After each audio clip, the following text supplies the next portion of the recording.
we estimate that European allies and Canada will add 266 billion US dollars to their defense budgets from now until 2024.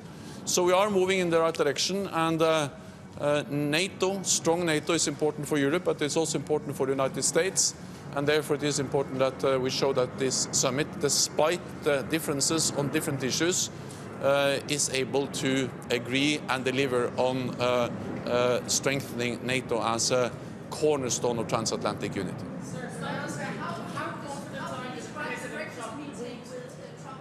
Okay, sorry, I think.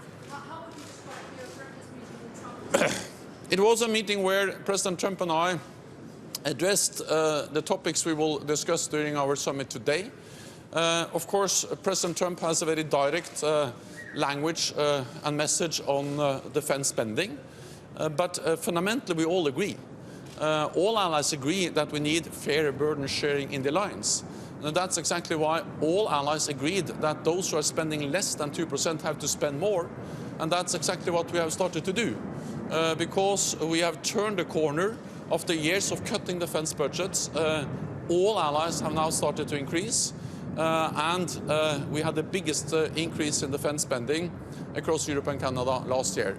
And more allies spend 2% of GDP on defense. So I expect open and frank discussions about defense spending during our summit, but I also expect that we will recommit to that allies have to spend more, and also that we will recognize the progress we have started to make on defense spending. Bloomberg. President Trump blew up the G7 summit in Canada at the last minute. How confident are you? Are you confident that he won't do the same here, and if so, why? Also, I expect open and frank discussions, and there are disagreements on different issues. Some of them not directly related to NATO, like trade or climate change, but also some of them related to NATO, like, for instance, defense spending. But despite those disagreements, I expect that we will agree on the fundamentals, that we are stronger together than apart, that NATO has to be strong to protect all allies, and that we will deliver on strengthening our collective defense, meaning that US troops, Canadian troops, European troops are going to do more together, and that we are going to deliver, for instance, on stepping up the fight against terrorism with a new training mission in Iraq. So when it comes to substance, when it comes to the decisions we're going to make, I'm confident that we'll make good decisions showing that NATO is delivering. Secretary General, President Trump said during a meeting that Germany would be totally controlled by Russia because of gas. First, you share this assessment. Second, please allow me a personal question.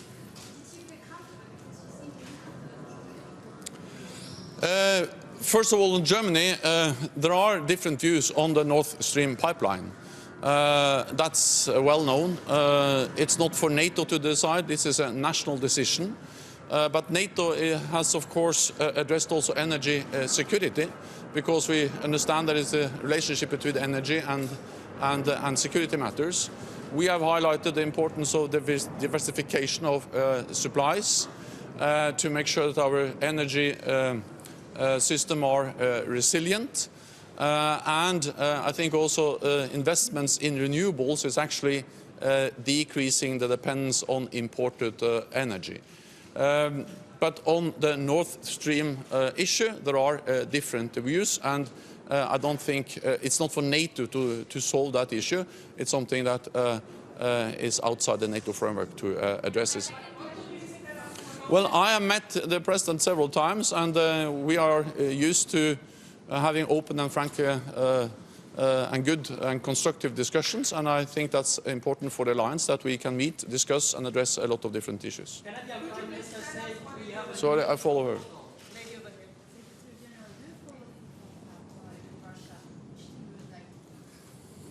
I think that representing 29 nations, I will not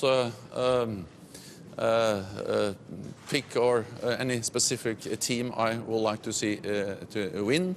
My own home country, Norway, didn't qualify, so that's not a big challenge for me to, to decide which country I will support, since Norway is not represented. Hey everybody, it's Hadley Gamble from our new CNBC Middle East Bureau in Abu Dhabi. Thanks for stopping by. Now, to watch more, you can try one of the videos that just popped up on your screen. And don't forget to subscribe.